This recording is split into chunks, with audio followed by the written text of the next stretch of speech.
Next है हमारे numericals. First numerical देखिए, इसमें कोई पर्टिकुलर फॉर्मूला नहीं है। फर्स्ट न्यूमेरिकल देखिए, the atomic number and mass number of calcium are 20 and 40। Atomic number को हम रिप्रेजेंट करते हैं Z के साथ, मास नंबर को रिप्रेजेंट करते हैं A के साथ। तो हमने फाइंड आउट करना है इलेक्ट्रॉन्स, प्रोटॉन्स और neutrons, electrons, protons and neutrons in calcium 2 positive.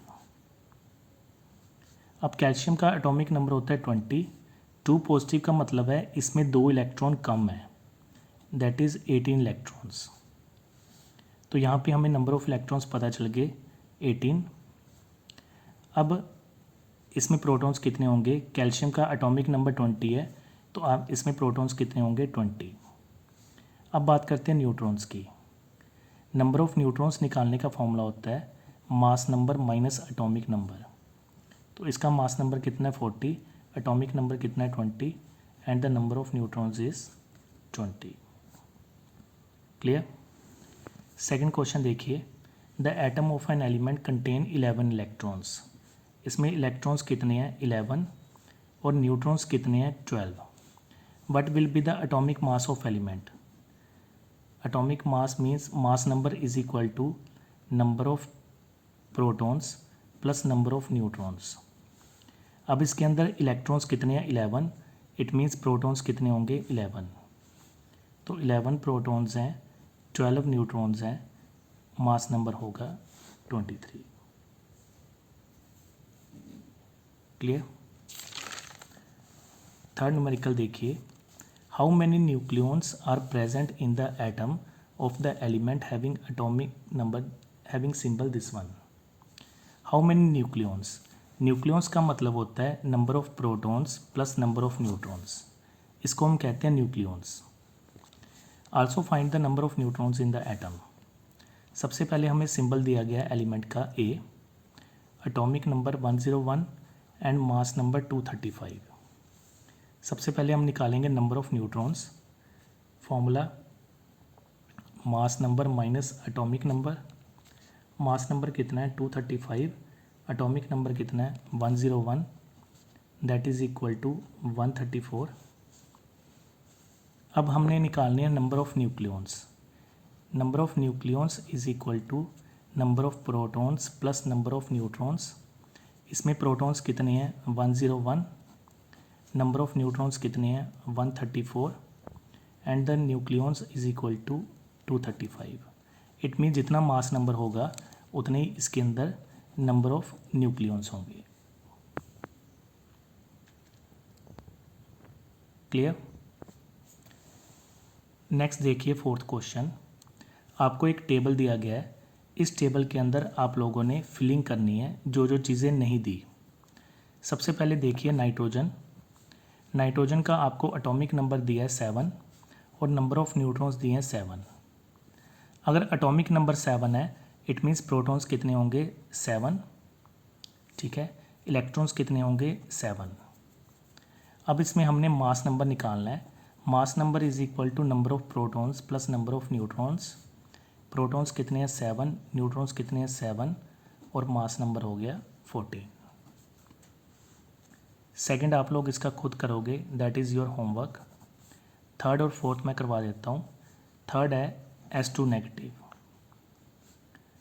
Sulphur, इसके हमें प्रोटॉन्स बताए गए हैं 16 प्रोटॉन्स हैं, इट मीन्स एटॉमिक नंबर होगा 16। अब इसके हमने न्यूट्रॉन्स निकालने हैं। Number of neutrons is equal to mass number minus atomic number, that is 32 minus 16, that is 16। अब हमने निकालने हैं इलेक्ट्रॉन्स। सल्फ़र का एटॉमिक नंबर है 16, 2 नेगेटिव का मतलब 2 इलेक्ट्रॉन्स ऐड हुए, that in 18 electrons. It means यहाँ पे 18 आ जाएगा। नेक्स्ट है पोटेशियम पॉजिटिव। फोर्थ है पोटेशियम पॉजिटिव। पोटेशियम का एटॉमिक नंबर आपको पता है कितना होता है 19। अगर 19 इसका एटॉमिक नंबर है तो इट मीन्स प्रोटॉन इसके होंगे 19। अब हमने इसका मास नंबर निकालना है। Mass number is equal to number of protons plus number of neutrons. इसमें प्रोटॉन्स कितने हैं 19 न्यूट्रॉन्स कितने हैं 20 और इसका मास नंबर क्या है 39. So K positive have mass number 39. Clear. Next numerical देखिए, which of the following elements are isotopes and isobars. अब आइसोटोप्स कौन से होते हैं जिनका एटॉमिक नंबर सेम होता है. तो यहाँ पे किनका एटॉमिक नंबर सेम है, क्लोरीन का. So it means that chlorine 17 and chlorine 35 and chlorine 37 that is isotope. अब आइसोबार्स की बात करें तो आइसोबार्स कौन से होते हैं जिनका मास नंबर सेम होता है. तो यहाँ पे मास नंबर किनका सेम है, आर्गन का, कैल्शियम का और पोटेशियम का. So these are isobars. Clear. Next numerical देखिए, कहता है calculate the mass of 1 mole of neutron.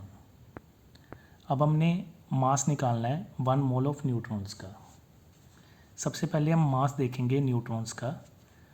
Mass of neutron is equal to 1.67 into 10⁻⁻27 kg and then mass of 1 mole of neutrons that is equal to 1 mole किसके बराबर होता है 6.022 into 10⁻23 into mass of neutron 1.67 into 10⁻⁻27 and its answer become 1.0088 into 10⁻³ kg. Clear. kg में हमने इसलिए लिखा क्योंकि neutrons का मास भी हमने kg में लिया है. So that's why the mass of 1 mole of neutrons is in kg. Next numerical देखिए. नेक्स्ट न्यूमेरिकल कहता है calculate the number of protons, electrons and neutrons in this one. इसमें एक पार्ट मैं आपको करवा देता हूँ, दूसरा पार्ट आपने खुद करना है. हम करते हैं ऑक्सीजन का. सबसे पहले ऑक्सीजन का हमें एटॉमिक नंबर पता है दैट इज़ 8. ये बताया हुआ हमें. अगर एटॉमिक नंबर 8 है तो प्रोटॉन्स कितने होंगे 8. ठीक है.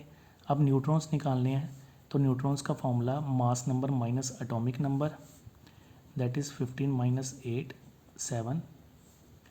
अब हमने नंबर ऑफ इलेक्ट्रॉन्स निकालने हैं. ऑक्सीजन के एटॉमिक नंबर 8 मतलब प्रोटॉन्स 8 या इलेक्ट्रॉन्स 8 और 2 नेगेटिव का मतलब 2 इलेक्ट्रॉन्स ऐड होंगे दैट इज़ 10 इलेक्ट्रॉन्स.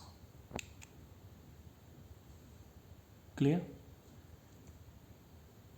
ये दूसरा क्वेश्चन आपका होमवर्क है and similarly this 8th question is also your homework. Clear.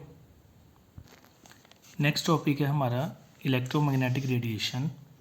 Electromagnetic radiation start करने से पहले मैं एक एग्जांपल लेता हूँ. जैसे हम लोग एक रिवर के पास जाते हैं और रिवर में हम लोग पत्थर मारते हैं तो हम देखते हैं कि रिवर के अंदर वेव्स बनती हैं. वो जो वेव्स रिवर के अंदर बन रही हैं उन वेव्स को हम नाम देते हैं मैकेनिकल वेव्स. मैकेनिकल वेव्स वो वेव्स होती हैं जिनको मूव करने के लिए कोई मीडियम चाहिए. जैसे इन वेव्स को मूव करने के लिए मीडियम चाहिए वाटर. इसी कारण से हम इनको नाम देते हैं मैकेनिकल वेव्स. इलेक्ट्रोमैग्नेटिक वेव्स या इलेक्ट्रोमैग्नेटिक रेडिएशन वो रेडिएशन है जिनको मूव करने के लिए कोई भी मीडियम नहीं चाहिए. ये वेव्स वैक्यूम में ट्रैवल होती हैं. तो इलेक्ट्रोमैग्नेटिक रेडिएशन के हम लोग करैक्टरिस्टिक्स करते हैं. सबसे पहला करैक्टरिस्टिक, इलेक्ट्रोमैग्नेटिक रेडिएशन बनती हैं इलेक्ट्रिक फील्ड और मैग्नेटिक फील्ड से जिनमें दोनों वेव्स आपस में परपेंडिकुलर होती हैं. जैसे आप लोग ये डायग्राम देखो तो इसमें जो इलेक्ट्रिक फील्ड है और मैग्नेटिक फील्ड कंपोनेंट है ये दोनों आपस में परपेंडिकुलर है.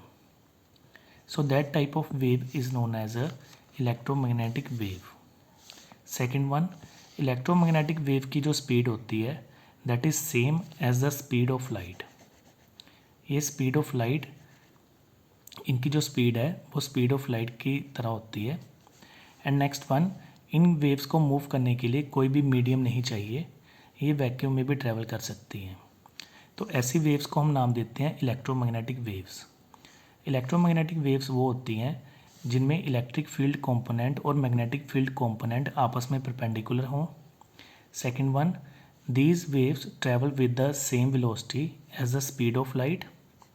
And third one, these waves do not require any medium for propagation. So that type of wave is known as a electromagnetic wave. अगर हम एक सिंपल वेव की बात करें तो सिंगल वेव के कुछ करेक्टरिस्टिक्स होते हैं। जैसे सिंपल हमारी वेव है तो इस वेव के कुछ करेक्टरिस्टिक्स हैं। वेव के ऊपर वाले पार्ट को हम नाम देते हैं क्रस्ट और नीचे वाले पार्ट को हम नाम देते हैं ट्रफ। अगर हम लोग एक सिंपल वेव की बात करें तो सिंपल वेव के 6 करेक्टरिस्टिक्स हैं। सबसे पहला है वेवलेंथ। वेवलेंथ क्या होती है? Wavelength is the distance between two crust और the distance between the two trough, उसको हम नाम देते हैं वेवलेंथ। दो क्रस्ट के बीच का डिस्टेंस या दो ट्रफ के बीच के डिस्टेंस, उसको हम नाम देते हैं वेवलेंथ। और वेवलेंथ को हम डिनोट करते हैं लैम्डा के साथ। वेवलेंथ की यूनिट होती है सेंटीमीटर, एंगस्ट्रॉम, माइक्रोमीटर या nanometre. The second characteristic is frequency. Frequency हमें बताती है कि कितनी वेव्स पास होती हैं। How many number of waves pass through a point in 1 second. 1 second के अंदर कितनी वेव्स पास होती हैं एक पॉइंट में से, उसको हम कहते हैं फ्रीक्वेंसी। और फ्रीक्वेंसी को हम इंडिकेट करते हैं न्यू के साथ। इसका फॉर्मूला होता है c upon lambda. c is the speed of light and lambda is the wavelength. Third one is velocity. Velocity हमें बताती है that how much distance covered in 1 second by the wave. 1 second के अंदर wave कितना distance travel करती है वो हमें बताती है वेलोसिटी। और वेलोसिटी को हम रिप्रेजेंट करते हैं c के साथ। Fourth is the wave number. Wave number को हम रिप्रेजेंट करते हैं न्यू बार के साथ। And the wave number is the reciprocal of wavelength. अगर वेवलेंथ की यूनिट सेंटीमीटर है तो वेव नंबर होगा सेंटीमीटर इनवर्स। अगर वेवलेंथ की यूनिट मीटर है तो वेव नंबर होगा metre inverse. Next is the amplitude. The amplitude represents the height of the crest और the depth of the trough, that is the amplitude. और amplitude को हम represent करते हैं ए के साथ। And the last one is time period. Time period हमें बताता है कि एक साइकिल को पूरा करने के लिए कितना टाइम लगता है, that represents the time period. The time taken by the wave to complete 1 cycle, that is known as a time period. और टाइम पीरियड को हम रिप्रेजेंट करते हैं टी के साथ, that is equal to 1 upon frequency. So that is the characteristics of a wave motion. Clear?